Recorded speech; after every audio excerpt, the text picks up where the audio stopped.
In the late 90s and early 2000s, there was a movie genre growing in popularity, that being the parody movie. These movies would take another movie genre, like horror or adventure movies and stuff, and do a parody of it.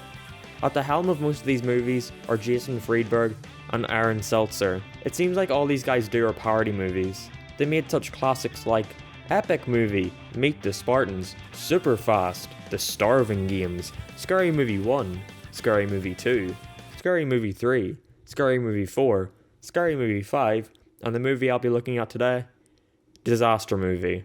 Now, I've got a soft spot for things like the first two Scary Movie movies, but thinking back to other things I liked when I was young, like Epic Movie. Look, a chocolate river. That's actually the sewer line. Yeah, that fucking sucked. So I decided why not take a look at Disaster Movie, since that's the one I remember the most for reasons. So without further ado, let's take a look at Disaster Movie and see if it was a diamond in the rough. It's not. Upon release, this movie got great reviews such as, "Nothing can convey the grimness of Disaster Movie, which would be the worst movie ever if it was actually a movie at all. I just don't see how anyone could not find Disaster Movie one of the worst films of all time." Further adding that the title of the film was appropriate, because the movie is a disaster. Come on, Adam Tobias, you're better than that. This movie was nominated for some awards though, like Worst Picture, Worst Prequel or Sequel, Worst Director, and Worst Screenplay. We're in for a treat today. I used to think this was like some unknown movie that only I watched, but I looked it up on YouTube and nope, there's a bunch of reviews of this thing. A criminal hacker called Etix interrupted my show, revealing that he had been behind all the bad movie requests this season, and that he had hacked into the poll for this month's episode, forcing my fans to pick from only the worst films ever made. I couldn't just simply run away though, because it turned out that this wasn't my real house, and he had trapped me in a virtual simulation of my bedroom. Disaster Movie has gained 3 points, which translates to half a strawberry out of 5. A strawberry? What the fuck? The plot is about as basic as it can get. Main character has a dream where Amy Winehouse tells him the world is going to end in 2008, and he needs to use the crystal skull to save it. Your doom lies with this. Then he wakes up and shocker, it's the day the world is gonna end. During his party, some earthquakes go off and the rest of the movie is just them walking around the world during the apocalypse. Halfway through, they try to introduce a ticking clock element when Batman tells the characters there is an evacuation bus leaving soon, but it loses all sense of urgency since 1. We never see the bus, we're only told about it. 2. It's the apocalypse, where are they even being evacuated to? And 3. This movie is so formulaic that before they even introduce this element, you already know how it's going to end. Basically, it goes like this. Characters enter a new area, characters meet pop culture reference, tell hysterical jokes for 5 minutes. One of the main characters die, leading the rest to go to a different area, lather, rinse, repeat. And to the defenders of this movie, all 2 of you that are saying, "But that's what happens in disaster movies, it's just a parody," that doesn't excuse it for being predictable. That's an issue with disaster movies like Final Destination, but I'm not giving this movie a pass because it's a parody. If you parody a piece of shit by being a piece of shit, then guess what? You're a piece of shit. And at least when those movies kill off main characters it looks cool, but when this movie does it it's just, oh, girl got hit by an asteroid. Oh, black guy and princess got sliced in the back. And they couldn't even show it. Wow, oh my god.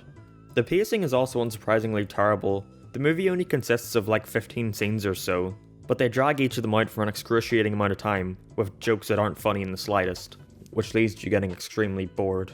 In the scene of main character's Sweet 16, there's a musical number with some High School Musical kids, and I swear to god it goes on for like 5 minutes. It's just, oh my god, it's funny celebrity and a pop culture reference. Now that I think about it, that's actually quite fitting. I think its pacing is about on par with Family Guy, although I think that may be a little too harsh on Family Guy. At multiple points, the characters will be screaming about how they have to get to safety, only to stop in their tracks and talk for 10 minutes. Another dance sequence? You just had one of those like 20 minutes ago! There's nothing wrong with having a simple story, especially in a comedy. It only really becomes a problem when you have to drag every scene out for 10 minutes to fill time. Now, if you've noticed, I've only been referring to characters as main character or black guy. There's a reason for that. I can't remember anybody's name. Our main character is this block of wood. He has no character traits other than he can be an idiot. But everyone's an idiot in this movie, so he doesn't really stand out at all. His character arc is that he has commitment issues. Why did you bring another guy to my party? Why do you care? Because I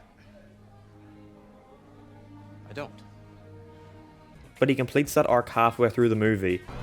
And I should have told you long before I was an idiot. I love you. And can be boiled down to, I love you. Dude, you're a retard. She's too good for you. You're right. I love you too. Then you got his wacky black overweight sidekick. And he once again doesn't have any other character traits other than he too is an idiot. The only thing that happens with him is that his girlfriend dies. And I'm not even going to bother talking about her. She does nothing and is the first to die. The only thing worth noting about her is that she's played by one of the Kardashians. So that's something. Disgusting! I was wondering if you could tell me both about your characters in the film. Also spoofing the WWE, so Kim and I have a very sexy For the divas that scene together. battle it out in the ring. So that's one of my characters, and then we also spoof High School Musical, so I'm one of those characters. But almost immediately after dying, he gets in a relationship with the princess from Enchanted. Am I the only one who remembers that? Why reference something that isn't that well known? Other than like one or two scenes, the relationship is never addressed and goes nowhere. Princess from Enchanted is by far the worst character. All her lines are clearly just stuff that the writers thought would be edgy, but she's way too animated it comes off as annoying. Let me guess. An evil witch banished you from your fairy tale kingdom. No, my silly, pasty, quirky teen. Actually, I'm just a demented homeless chick who lives in the sewers. How'd you end up there? Drugs. Lots and lots and lots of mind-altering, enchanting drugs! Oh, it's funny because you thought she was a princess, but she's actually just a drug addict. Oh, why aren't you laughing? Now that's subversive. Oh yeah, I forgot about the girl from Juno. She actually has the most defined character, because she has a whole 2 character traits. She's pregnant and she speaks in references. It definitely does not get old. There are literally 4 characters in the entire movie that aren't a reference to something else. That being the 2 main characters and their girlfriends. And to call them stereotypes would be giving them too much credit. At least stereotypes have traits and a personality. These characters just don't have anything. It definitely doesn't help that the actors portraying them aren't anything special. I've seen worse, but that doesn't make them good. But who knows, maybe they can be decent when they're not given a script that isn't complete dog shit.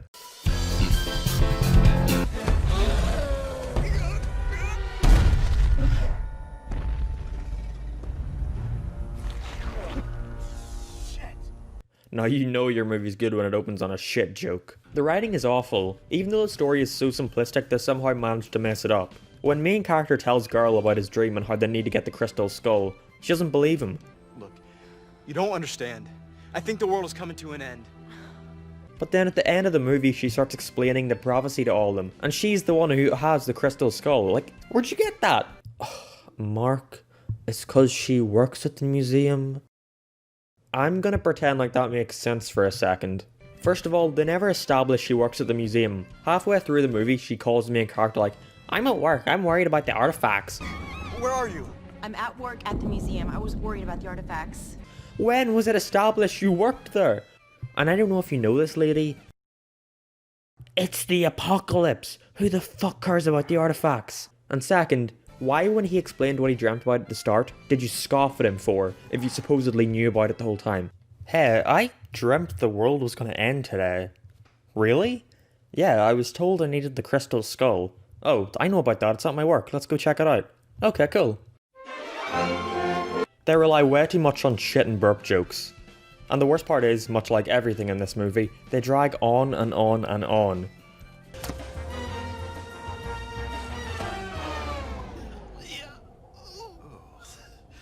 Yeah. Poop.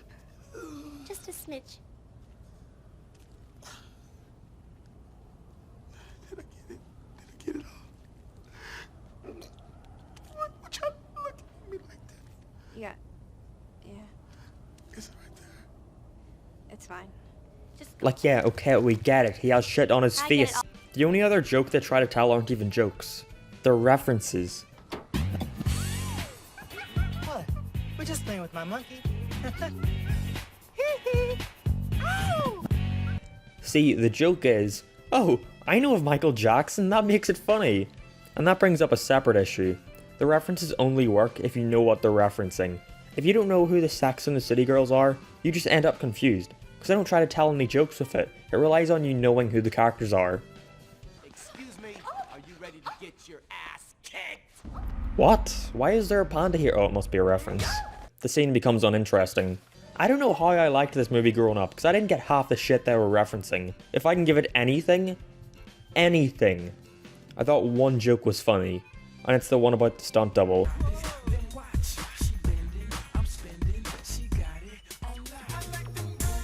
It's not original in any way, but I liked it. It's just too bad you have to sit through 5 minutes of them dancing to get to the joke. There are times when I thought, oh, that could have been funny, if the acting wasn't bad. In the end, the writing is just bland, and the only time they ever attempt to tell jokes are with farts and burps, or with dumb references. This movie looks terrible. Some of the sets are... like, what the fuck is this? The lighting is uninteresting, it's shot decently at best, but the editing... there are so many cheap effects that I couldn't believe what I was saying was a theatrical release, and not some straight DVD schlock. You might want to come with us. Okay. All right. Bye. Oh, I'm going with you. Yes, you are. What? Was that actually in the script? Or did she just mess up the line and then thought, no, this is funny, let's keep it in? I'm sorry, what? Could you speak up, please? I swear to God, this movie is so fucking cheap. It reeks of something that was just thrown together to make some money. That sure worked out well. Unlike all the great movies, it ended with a pointless musical number.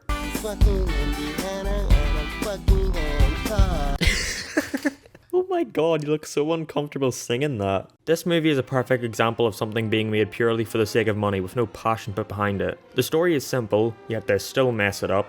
The characters are uninteresting with bad acting, it's written poorly, and worst of all, it's not funny. Everything is either a shit joke or a reference. And don't get me wrong, there's nothing wrong with having a couple of references, but not when the joke is, whoa, that's something I recognize. Even though it flopped critically and financially, the creators continued to shit these movies out, and they announced not too long ago that they were working on a Taken parody called Who the Fuck Took My Daughter, and a Star Wars parody called... what the fuck is that? So it seems like no matter how bad these movies perform with critics, as long as they continue to turn a profit, they'll continue to make them. This movie isn't worth your time. You won't remember anything that happens in it the day after you see it. I mentioned earlier that I remembered this movie the most, and that's only because of one scene that practically scarred me for 3 years when I first saw it. When rewatching the movie for this review, I had to skip past it because of the memories it brought back. If you've seen the movie, you know what I'm talking about, but that's a video for my second channel, so go there if you want to see it, it'll be up soon, I'm sure. So yeah, disaster movie. 1 out of 10.